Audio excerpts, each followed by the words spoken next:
నమస్కారం. గోపాల్ సాముద్రికము కర్మకథ, నా ఆత్మకథ. దీనిలో భాగంగా కారణజన్ములు, కార్యకారణ సంబంధము, ఆత్మ రుణబంధాలు, దీని గురించి ఒక చిన్న విషయాన్ని తెలుసుకుందాం. మనం కర్మ కారణంగానే జన్మిస్తాము. అయితే కొంతమంది ఈ వ్యక్తులు జీవితంలోకి జన్మను తీసుకున్న తర్వాత వారికి ఒక వయసులో, అంటే సాధారణంగా ప్రతి వ్యక్తికి కూడా 12 సంవత్సరాల వయసు వచ్చే వరకు కూడా మనస్సు, శరీరము, బుద్ధి వికాసాన్ని పొందవు. 12 నుంచి 15 సంవత్సరాల వయసులో వ్యక్తిగతమైనటువంటి ఈ అంశాలలో ప్రేరణ, శారీరక అంశాల యొక్క శారీరక లక్షణాల అభివృద్ధి, మనము జ్ఞానముతోటి ఇంకొక విషయాన్ని శోధించి అభివృద్ధి చేసి ఆ జ్ఞానాన్ని 10 మందికి పంచడానికి కానీ, అలాగే శరీరములో అవయవాలు పొందికగా ఏర్పడి వికాసము పొంది మరొక జీవికి జన్మనివ్వటానికి 12 సంవత్సరాలు కాలం పడుతుంది. దాన్ని 12 తర్వాత వ్యక్తి యొక్క జీవితంలో వచ్చేటువంటి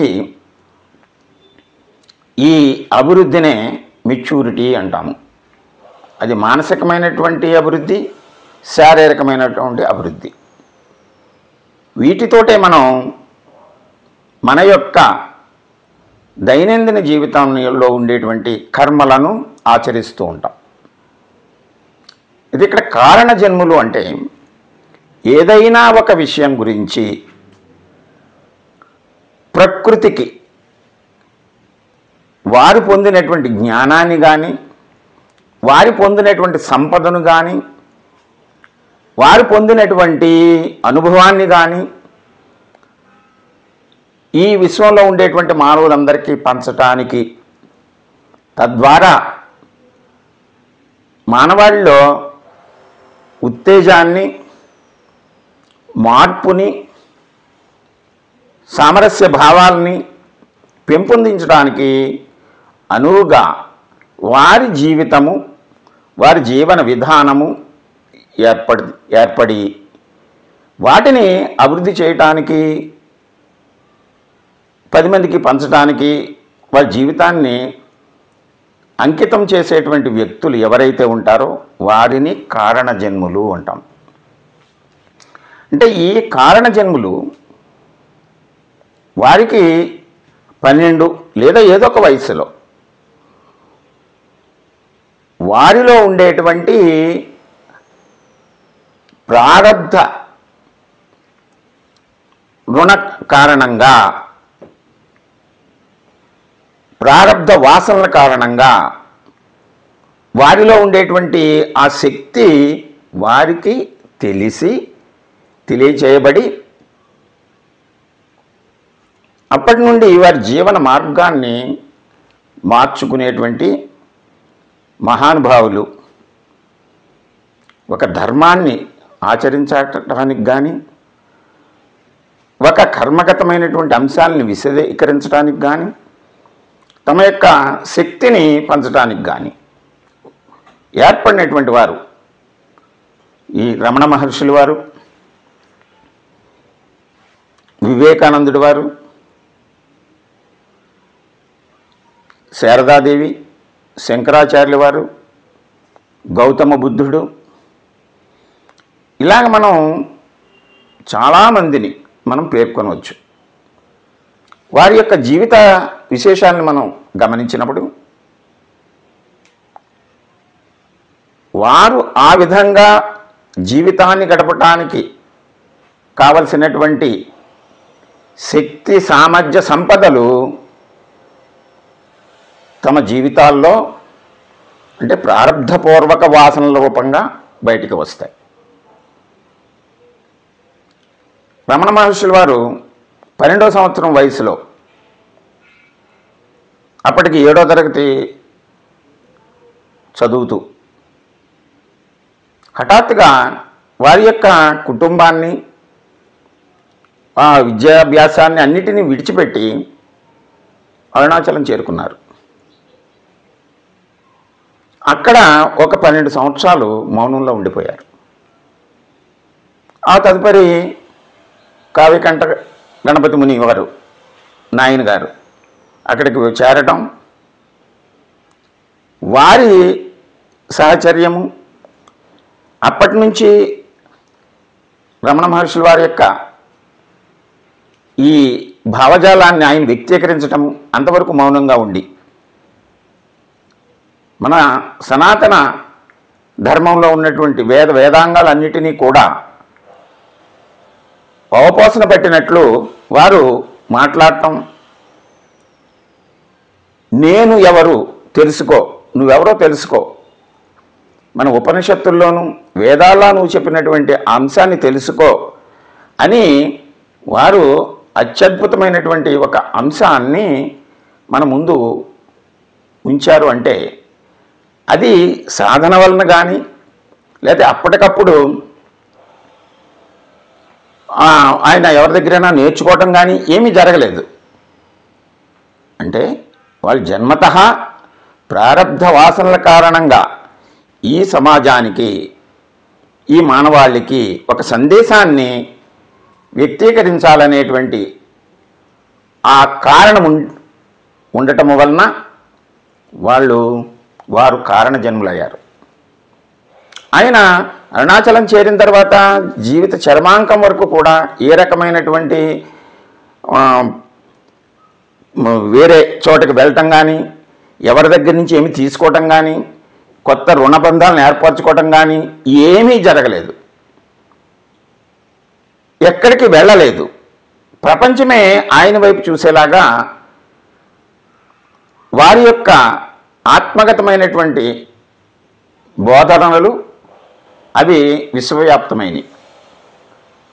ఇక్కడ కార్యకారణ సంబంధము అంటే ఆ కార్యము అంటే విశ్వ మానవాళికి ఒక సందేశాన్ని ఇచ్చేటువంటి ఆ కార్యము జరగాలి గనక ఆ కారణము వలన ఈ సంబంధం ఏర్పడుతుంది. అలాగే ఆత్మము రుణబంధాలు, ఆత్మ, ఈ రెండు ఆత్మల మధ్య అంటే ఇద్దరు వ్యక్తుల మధ్య ప్రపంచంలో ఎక్కడ జన్మించినా, ఏ ప్రాంతంలో జన్మించినా ఆ సమయం వచ్చేసరికి ఈ రెండు ఆత్మల మధ్య ఈ కార్యము జరగాలనేటువంటి సంకల్పం ఉంటే ఆ ఇద్దరు ఒక చోటకి చేరుతారు. ఎంతకాలము వాటిని కొనసాగించాలో అంతకాలం కొనసాగిస్తారు, తరువాత విడిపోతూ ఉంటారు. ఇటువంటి ఈ కార్యకారణ సంబంధాలు, ఆత్మల మధ్య, రెండు ఆత్మల మధ్య ఈ రుణబంధాలు, ఇవన్నీ కూడా మనం కర్మగతమైనటువంటివి. అందువలన ఈ కర్మకథలో మనం ఈ అంశాలను కూడా ఒకసారి మనం తెలుసుకుని ఇటువంటి వ్యక్తుల యొక్క, మహానుభావుల యొక్క ఆత్మకథలను, జీవిత చరిత్రలను మనం చదివినప్పుడు వారు అనుభవించినటువంటి ఈ కర్మగత అనుభవాలని మనం ఒకసారి తెలుసుకుంటే మన జీవితంలో మనం అనుభవించేటువంటివి చాలా స్వల్పంగా కనిపిస్తాయి. మన జీవితాన్ని ఆనందమయం చేసుకోవటానికి అవకాశం ఏర్పడుతుంది. అంచేత ఈ కర్మకథలో ఇటువంటి అంశాలను కూడా మనం తెలుసుకుంటూ ఉంటాము.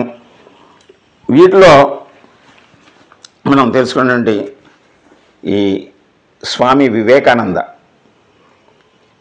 వీరికి రామకృష్ణ పరమహంసల వారికి కూడా అంటే ఒక మహత్తర సందేశాన్ని ఈ విశ్వ మానవాళికి అందించాలనేటువంటి ఒక కారణము ఉండటం వలన